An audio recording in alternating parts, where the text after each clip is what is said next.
And welcome back to Everyday Economics, a podcast that helps you learn about the economic world happening around you every day. I'm your host, Chris Krug, president of the 501c3 nonprofit Franklin News Foundation. Everyday Economics is a production of America's Talking Network. You can check out all of our great podcasts at americastalking.com. We're recording today's episode on Monday, March 6th.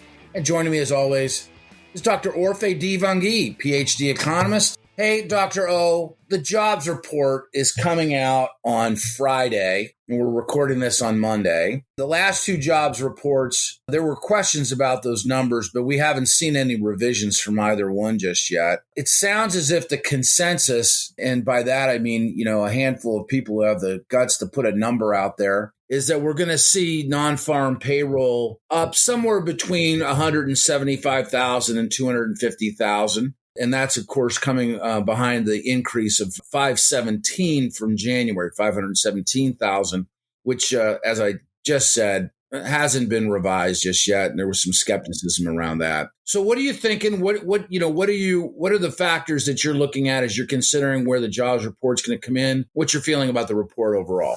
Yeah, the median forecast around 225,000. The unemployment rate expected to stay roughly the same. I think it's important to realize that employment growth is still pretty solid, pretty rapid. It was slowing in 2022. It's likely to continue to slow in 2023. The reason why we think employment is likely to slow in 2023 is very basic. The consumer drives this economy. You have consumption makes up roughly 70% of GDP. And if the consumer slows down, then you're going to see businesses slow down their hiring. And so that's kind of how it works. You look at the Federal Reserve Bank of New York latest quarterly report on households, debt and credit. And what it shows is basically in 2022, especially in the last part of 2022, the second half of 2022, consumers accumulated a ton of credit card debt. Consumer debt now surpasses the pre-pandemic level, and household income has increased, but it hasn't increased near as much as debt has increased. And so it means consumer finances are strained by high prices and strained by the rising cost of debt. And when you take those things together, you realize very quickly that perhaps consumers don't have a lot more runway. And that if they don't have a lot more runway, they're going to curtail their spending, and that will cool down labor demand as well.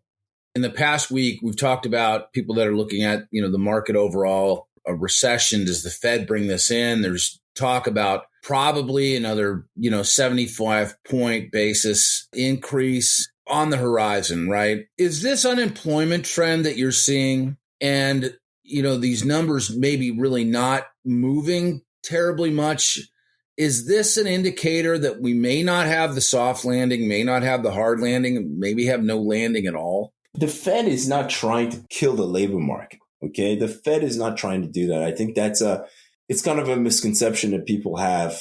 The Fed is trying to bring down inflation. It has succeeded at its goal of ensuring full employment.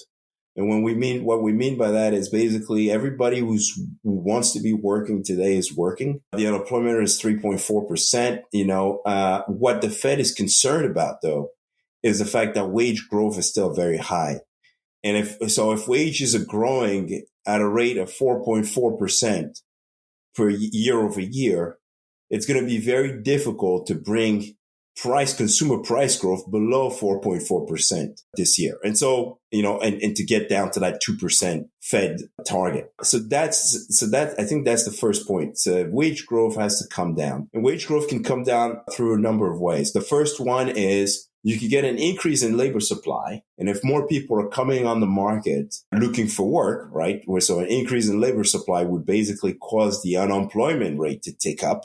Then you'll get some slack in the labor market that will bring down wage growth. The other way is to get labor demand to decline. If labor demand declines significantly, which is the most likely scenario, if labor demand declines significantly and we start to see the number of job openings fall and hiring fall at a more rapid pace, wage growth is also going to come down. Workers will have fewer options. And as workers' bargaining power diminishes, wage growth will come down. So I think that's what the Fed is trying to engineer. It's not trying to kill the labor rate. It just wants to make sure that inflation comes down to the 2% target. But unfortunately, it may have to go through that labor market, especially in the services sector, where hiring is really rapid and wage growth in services is really, really high. Well, I appreciate the insights as always, and thanks for putting a bow on that. For Orphe Divounguy, this has been Chris Krug. You've been listening to Everyday Economics. Subscribe to Everyday Economics and dozens of other quality podcasts at americastalking.com.